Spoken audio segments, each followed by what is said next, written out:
What is an assign out and who is it good for? Hey everybody, I'm Zach Beach with smartrealestatecoach.com. That question, what is an assign out or what is an AO and who is it good for, is a question that we get asked quite often, especially from our students and our associates who are buying properties in the trenches right now. An assign out, number one, is good for sellers who are looking to get the absolute most profit from their deal or from this deal or from their house.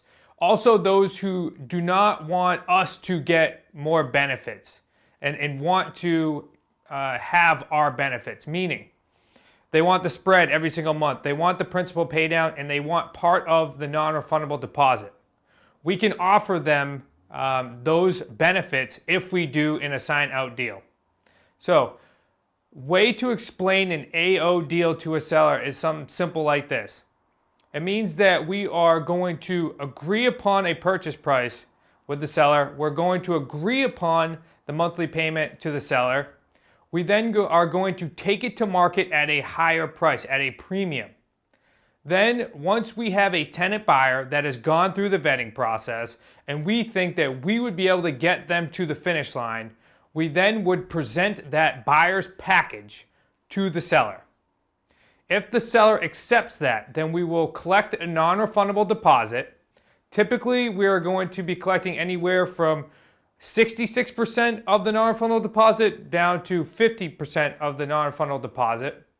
So you and the seller are splitting that, and then you are assigning that buyer to the seller. Okay, I just wanted to run through a quick example for you. That way you could see, especially that you could see how to explain this to a seller, because the seller is getting some major benefits that you would typically get. So, for example, let's say that we agreed upon a purchase price with the seller of $200,000. We then, or you then, as the investor, will then take it to market. Let's just use $220 as an example. So you're bringing it to the tenant buyer market or the rent to own market and selling it for $220. Let's say we then collect a non-refundable deposit of roughly 5%. Typically, you're going to get somewhere between 3 and 10% down. 5% is an easy number to work with, which is $20,000. If we're splitting this non-refundable deposit with the seller 50-50, then each one, you and the seller both collect $10,000. That means that you're bringing the seller's total net to $210,000, $10,000 more than they would have got on the traditional market. Plus, the tenant buyers tend to cash out a lot sooner. So this would also work well for a seller who wants their cash out a lot sooner. This tends to be in the 13 to 24 month range.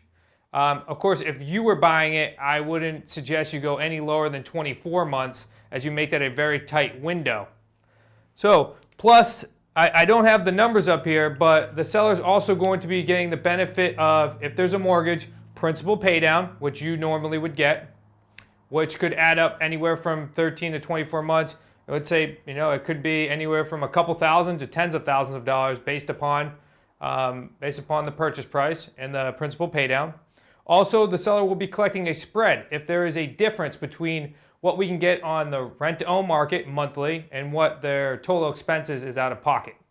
So as you can see, when you're explaining to a seller, they're going to get significantly more if they're willing to work with that tenant buyer. So an AO, perfect option for sellers looking to get the most, and perfect option for them if they are looking for a shorter term.